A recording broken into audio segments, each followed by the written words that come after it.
Canada's Liberal Party has elected Mark Carney as its new leader to succeed Justin Trudeau as the country's next Prime Minister.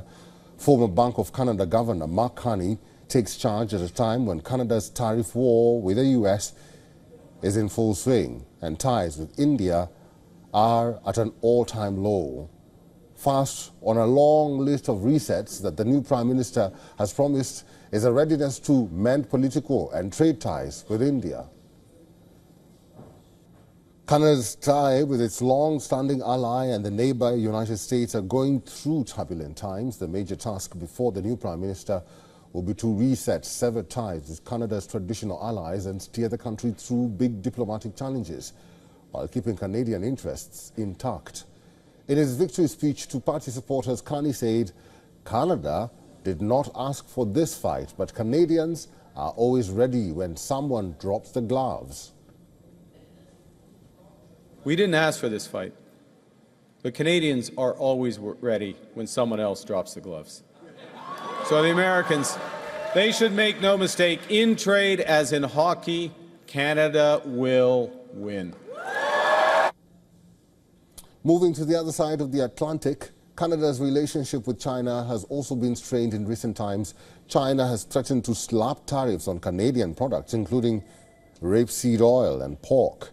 But the Chinese side is also looking keen on resetting ties with Canada in the post-Trudeau era.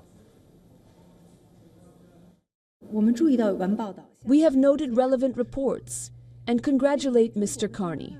As for China-Canada relations, China always maintains that bilateral relations should be developed on the basis of mutual respect, equality, and mutual benefit.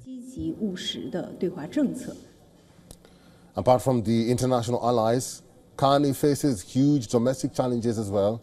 Elections are due this October and polls show Liberals are lagging behind their Conservative counterpart led by Pierre Poilievre. Carney has just about 9 months to reset the Liberal Party's electoral prospects.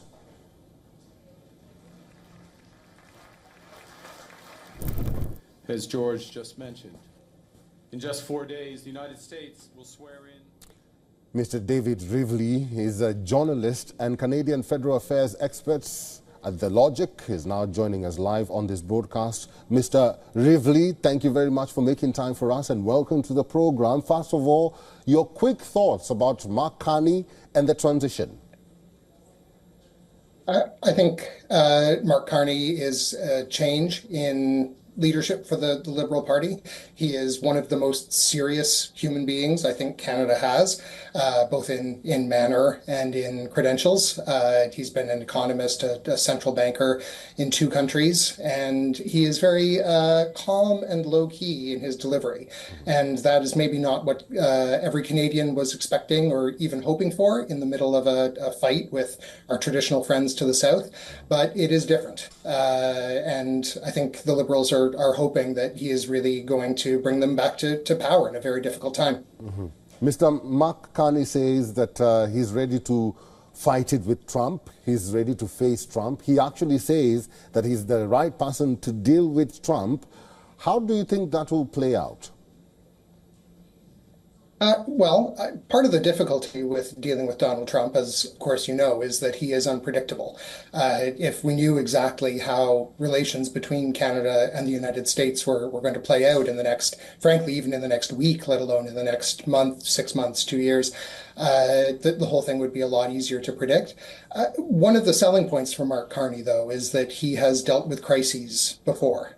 He was a senior official in the Canadian Department of Finance and then the governor of the Bank of Canada during the financial crisis in 2007, 2008. He dealt with the consequences of Brexit as the central bank governor in the United Kingdom. And it wasn't clear how those things were going to play out either. And in both cases, I don't think anyone played anything perfectly in those circumstances, but things turned out relatively well. And Mark Carney played a significant role in both those things.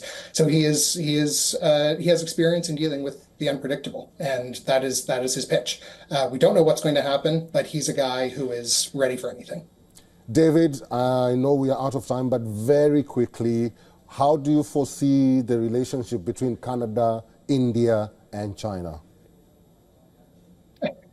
That's a very big question. I think in the clip that you played of Mark Carney talking about India in particular, you heard him express a general desire to have a better relationship between our two countries. But also he qualified that, saying that we need to have a relationship based on shared values.